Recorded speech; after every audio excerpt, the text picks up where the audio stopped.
Hello and welcome to Enchantment of Eternity's review for Fissure Quest, which is episode 9 of season 5 of Star Trek Lower Decks. So I will have to start with the spoiler warning for Star Trek Lower Decks up to season 5 episode 9. If you have not seen this episode yet, you definitely will not want to watch this video until after you have seen this episode, so go watch it. Anyway, if I had more Star Trek toys, if I had specifically ones of T'Pol and Garrick and Bashir and maybe Dax, and I would have taken them and just lumped them all together and be like, oh, let's play the toys and put them all together. Like, even if I had like random original series of TNG or Enterprise toys, I would... DS9 toys, I would just throw them in a pile and lump them all together and go, rah! And that would describe this episode. I know a lot of people are gonna love this episode and go absolutely crazy over it. And I know there's people like like Steve Shives, for example, who's going to hate this episode. If you're unfamiliar with his channel, he hates anything having to do with fan service. And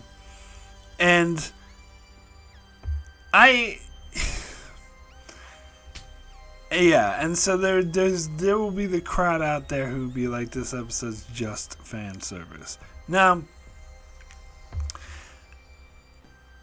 if you see my reviews on Picard Season 3, I was not as big on that show as a lot of other people were, because I thought it was too much fan service, and a lot of times it wasn't good storytelling.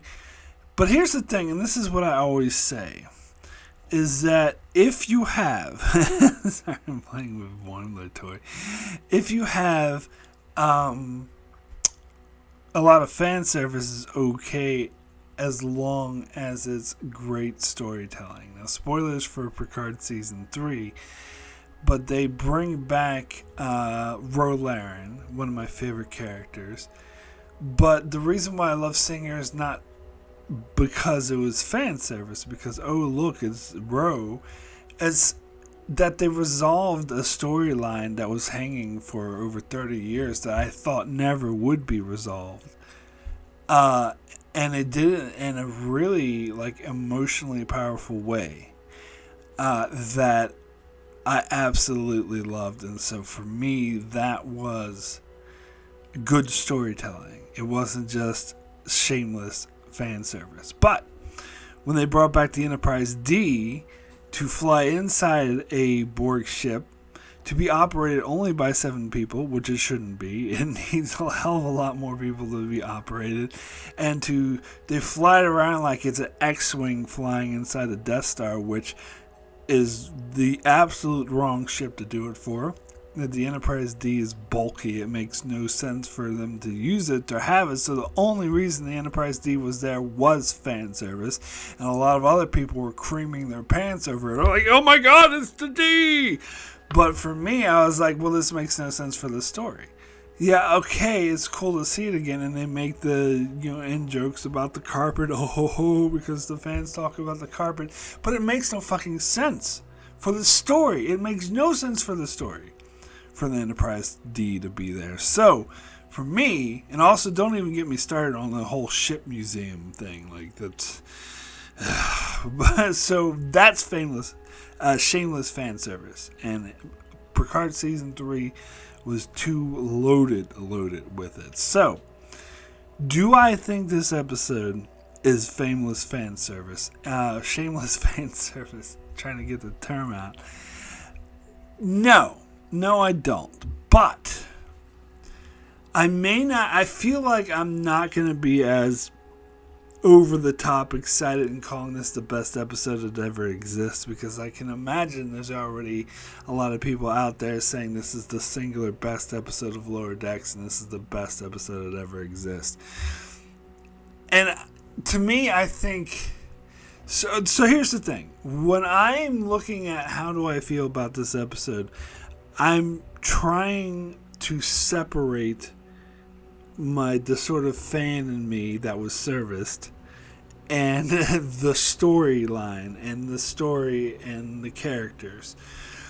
And I want to judge this episode just on how good this episode is. Like, did the fan service work for the story, or was it just shameless fan service? And I think a little from column A, a little from column B. Did that actually need to be T'Pol? Did they need to have Curzon Dax on there? No. But did it hurt the story at all? Also no.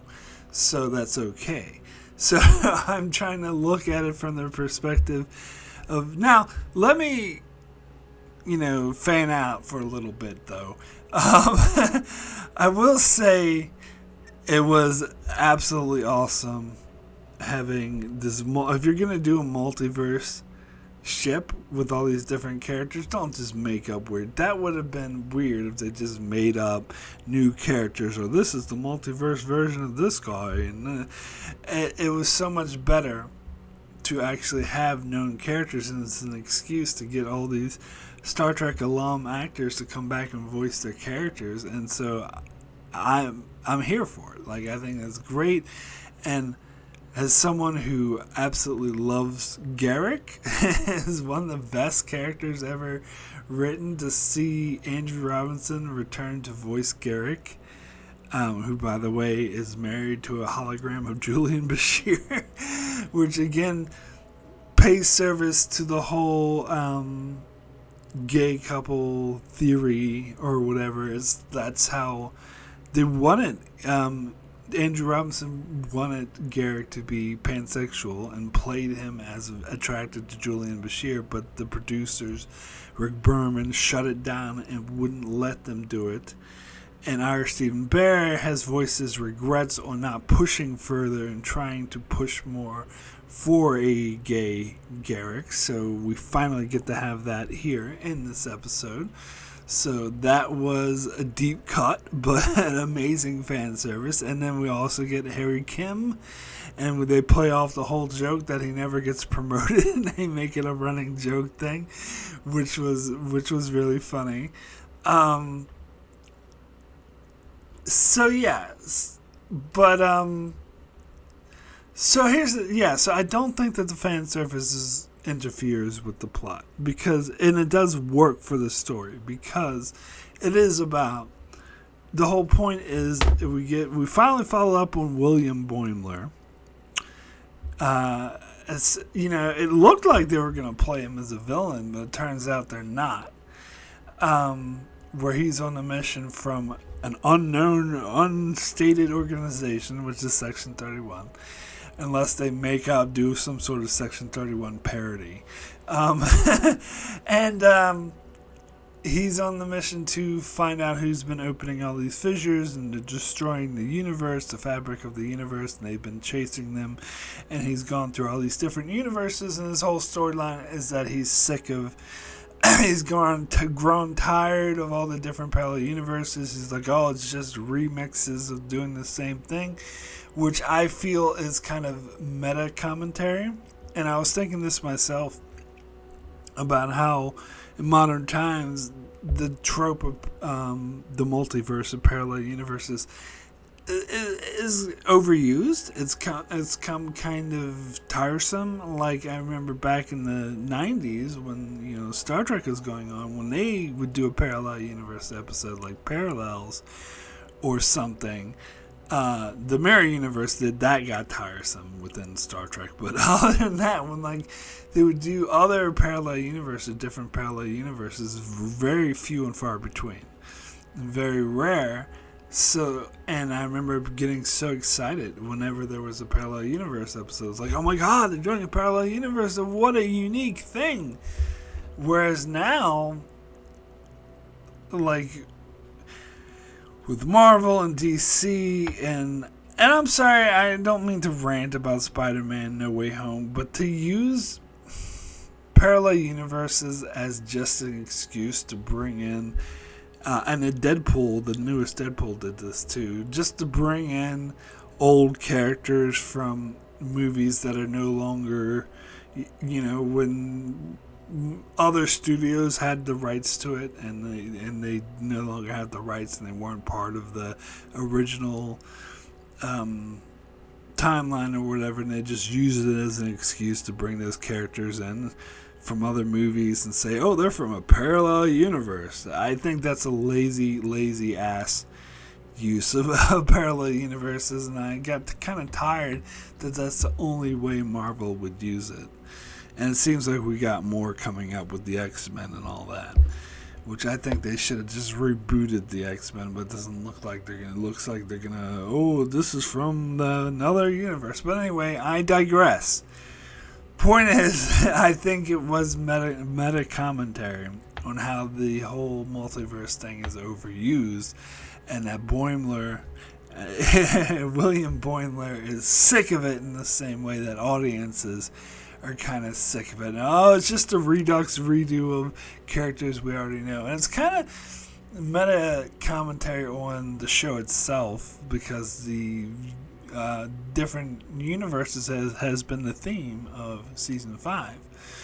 And so, like, they're like, oh yeah, we can show you this version to Paul that was married to Trip for 65 years, and we can show you Curzon Dax, who never, Curzon never died and still has the symbionts, and we can show you Garrick married to a Bashir hologram.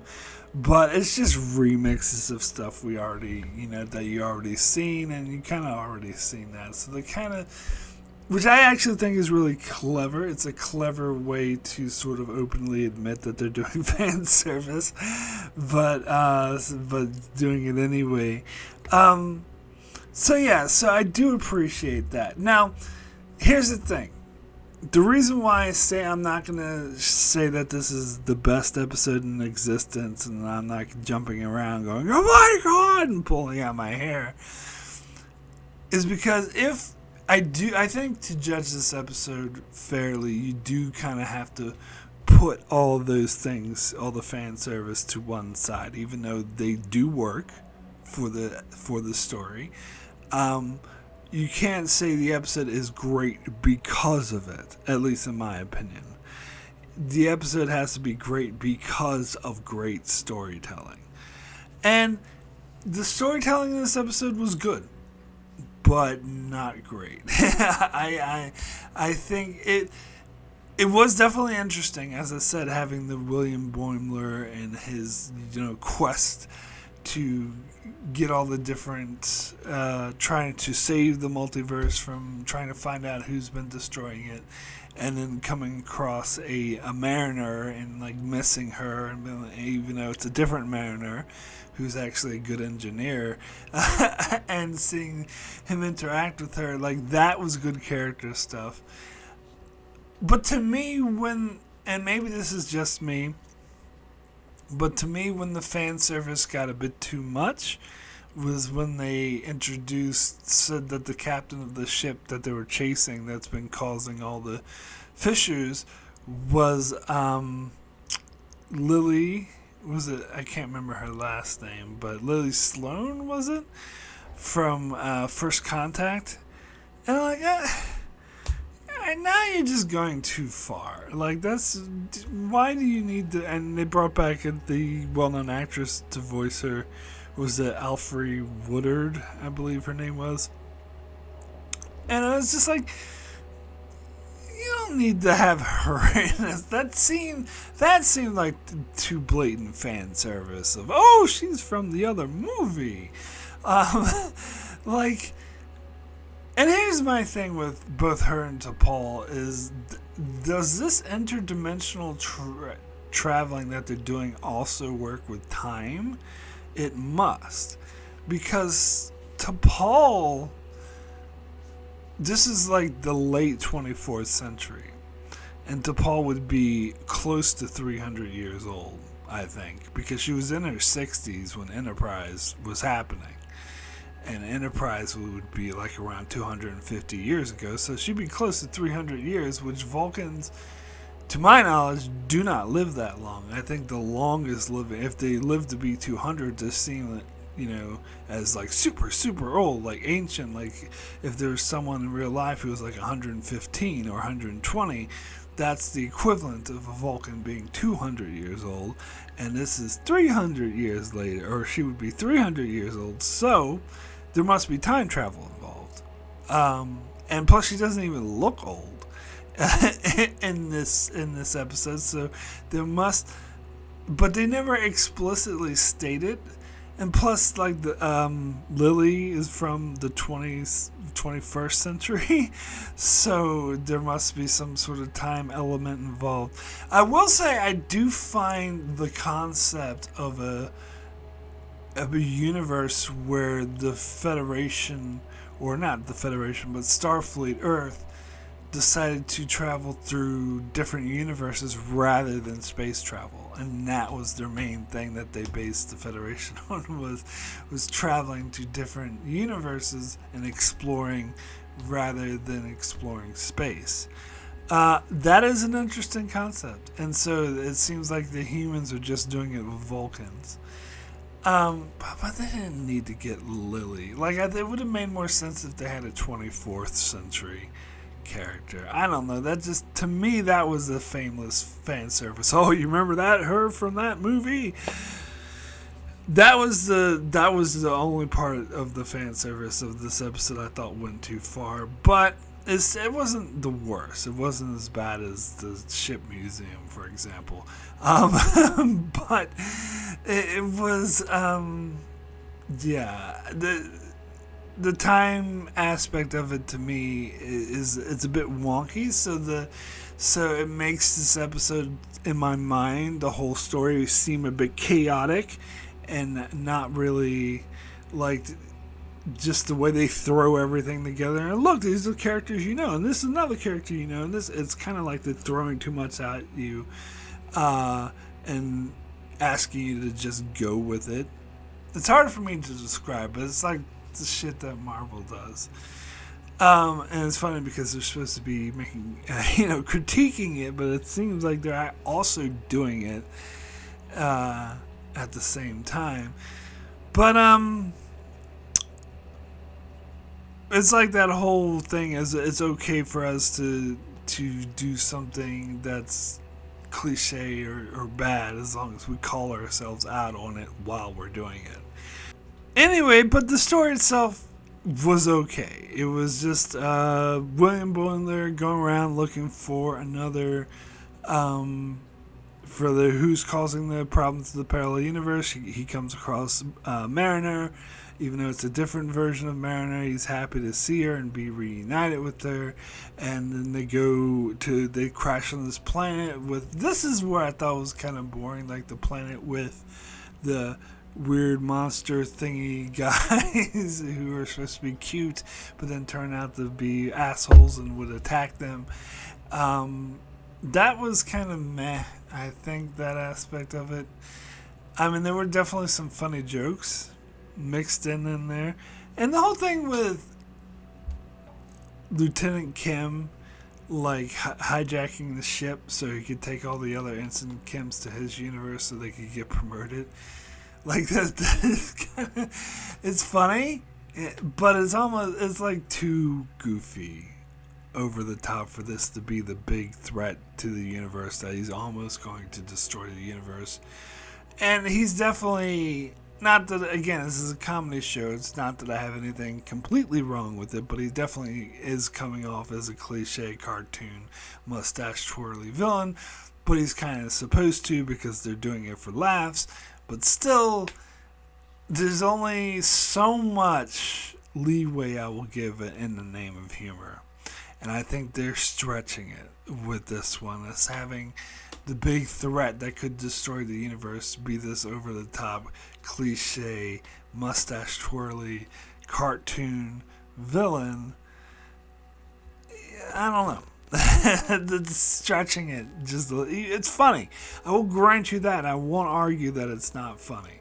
But, I don't know. I don't know. Lower Decks, and I talked about this before, they have to straddle a line of being a really silly, goofy parody of Star Trek and over-the-top comedy at the same time actually be canonical and stick with Star Trek canon. And sometimes I think they do go too far in the goofy side. But they always have to straddle a line. And this is the time where I think they're straddling that line a little bit too closely, in my opinion. Because you do have to take this show seriously to an extent in order to be caught up in the storyline of the action or the suspense. The whole universe is at risk.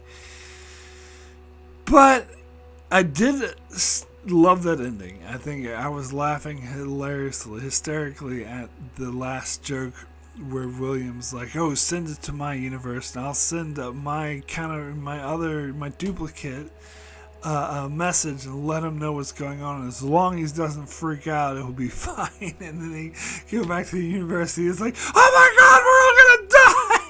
And you hear him running, and you hear a lot of stuff crashing and glass breaking and stuff as they cut to Black and Mariner, and everyone's just looking at him like, "What the fuck?"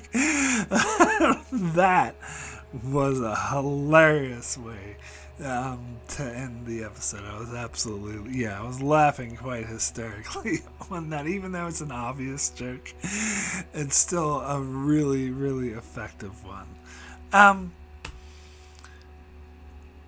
But goddamn, was it? I'm sorry, but I do have to sort of fan out a bit over the whole Garrick and Bashir, and actually getting the actors to voice them and being in a relationship, and freaking having to Paul, and she takes the Katra of Dax, and I wonder if they're gonna do anything with that. Oh God. But I really wanted them to bring T'Pol back in Strange New Worlds, because she could actually be that's in the time frame where it would actually make sense, where she would still be alive. She would be really old, so they might have to age her up, but she would be alive. I'd rather see her in that than a parallel universe version of her in Lower Decks. But, you take what you can get, as they say. So, yeah, I don't really have anything else further to say about this episode. I'm looking forward to the finale, which I can tell was not meant to be the series finale. Hopefully they did spruce it up a little bit, like Discovery did, in order to make it feel more like a series finale.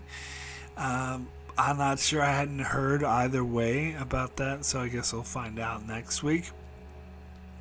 And yeah, maybe this wouldn't be the best penultimate episode for a show, because it doesn't feature any of the actual main characters. We do see versions of Boimler and Mariner in this episode, to be fair, but it doesn't feature our actual lower deckers.